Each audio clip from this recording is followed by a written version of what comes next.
All right, guys, welcome back. I'm gonna install this Rule pump. We got a little issue. The pump's not gonna fit in down in the bilge because see, it's gonna hit here inside. So what we're gonna do is show you how to use one of these pumps. I've used them for a long time, but I didn't really know how to use it until I took a moment to mess with it. So we're just gonna go ahead, show you a couple components. We got this little 90-degree angle, which that's what we need. It comes with a straight angle in the box.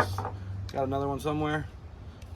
There's a removable cartridge. You can just buy these. They go out like every month. So if you know a better one, drop a comment below.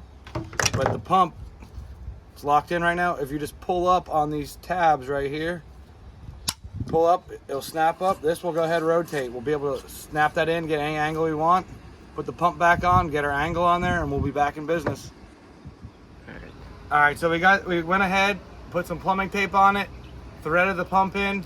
When you put the pump back in, you'll see the collar right here. It will snap in. You want that to keep it from rotating. We'll go ahead and put the cartridge right on here. Squeeze the little button, twist it around, make sure it's in. Hook up our fitting, and we'll be good to fish. Let's go.